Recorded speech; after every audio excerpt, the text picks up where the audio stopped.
Buenas tardes, en la tarde de hoy me encuentro con el profesor Jorge Rosas Amaya, docente de la Uniminuto de la materia Aprendizaje Autónomo, para realizar unas preguntas sobre la metacognición. Muy buenas tardes, ¿cómo están? Un gusto estar acá con ustedes. Pues escucho las preguntas y comenzamos. Bueno, la primera pregunta es, ¿qué es la metacognición? Bueno, la metacognición dice por ahí que es la conciencia de la conciencia.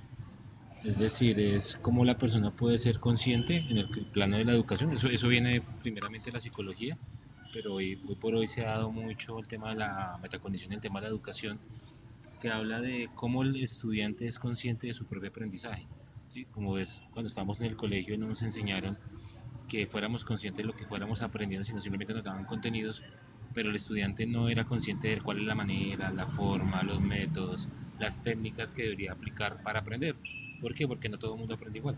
Entonces la metacondición lo que dice es que cada persona tiene un estilo, una forma de aprendizaje, que hay unas técnicas y unos métodos que se aplican a esa persona que son más fáciles y que el estudiante debe ser consciente de la manera como aprende. Entonces la metacondición es esa conciencia que quiere una persona acerca de sí mismo, específicamente acerca de cómo es que aprende.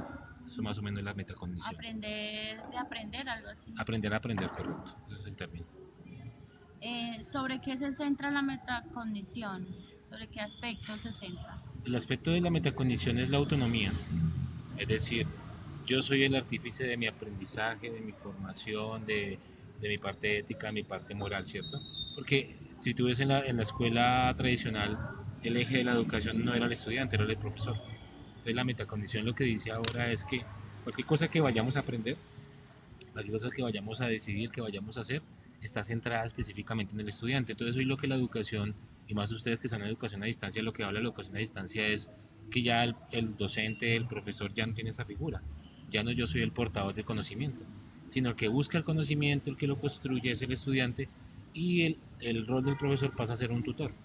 Es decir, el que resuelve preguntas, el que de pronto si ve que el estudiante se desvió por un tema que no era, entonces lo que hace es explicarle. Entonces, el fundamento de la metacondición es la autonomía, que usted sea autónomo para realizar, en el caso de la educación, pues procesos de aprendizaje.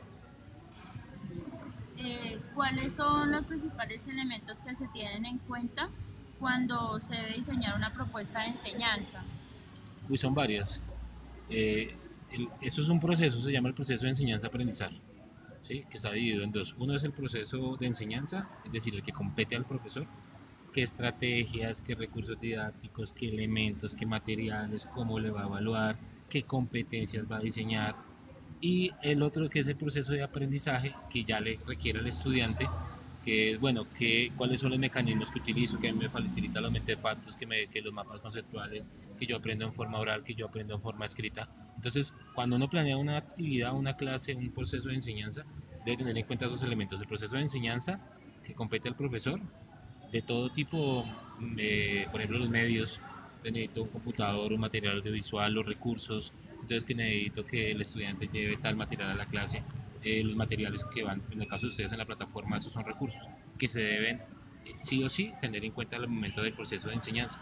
Y por parte del estudiante que él los desarrolle y que creo que se enlaza mucho con la metacondición, o sea, que él sea consciente de cómo aprende. Yo le dejo una tarea y él tiene que resolver cómo hace para que el procesamiento de esa información, desde el punto de vista de la neurociencia, cómo hace él para retener esa información, qué canales utiliza para ello. Listo.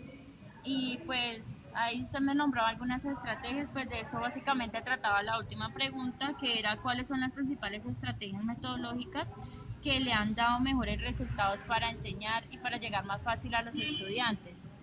Bueno, yo pienso que hay tres estrategias que pues no son mías, esas son aplicadas, están en la educación, en la pedagogía, que son las estrategias gráficas, es decir, toda actividad que tú pongas al estudiante a hacer, que la grafique. Es decir, que se lea un X documento y haga un mapa conceptual, haga una línea del tiempo, haga una lluvia de ideas, porque eso hace que el estudiante cree su propio conocimiento. A veces en la educación tradicional el estudiante se queda con el discurso, o sea, lo que el profesor explica en clase, o lo que dice en el libro, y tiende a memorizar. En cambio, es que si tú lo pones a organizar la información en forma gráfica, es una estrategia. La otra es la estrategia textual. Entonces ponemos a los chicos a escribir. Entonces hagas un resumen, hagas un ensayo, hagas una relatoría, todo lo que tenga que ver con la parte escrita, que es otra estrategia a la hora de enseñar y de aprendizaje que él desarrolla actividades escritas. Y la última son las discursivas.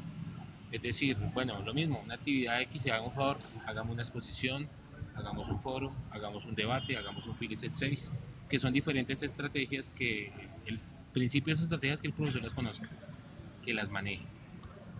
¿Qué le compete al estudiante? Aprenderlas, porque aquí está el otro tema, ¿cierto?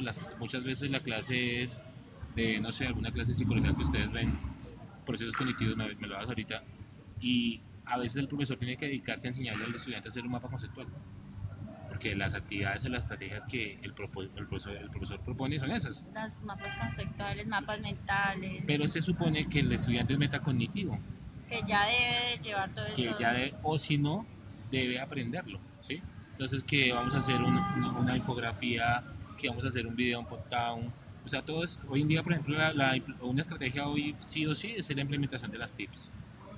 Hoy todo es, ya no hacemos mapas conceptuales en el cuaderno, ya no escribimos en el cuaderno, ya si vamos a hacer un mapa mental, ya hay software para hacer mapas mentales, ¿sí? Que si vamos a enlazar un archivo, pues tenemos los códigos QR, bueno, todo ese tipo de estrategias que hoy en día sí o sí son la principal herramienta para la educación. Y pues una pregunta que me salté era de ¿hace cuántos años se desempeña como docente? Yo he tenido el gustazo de trabajar.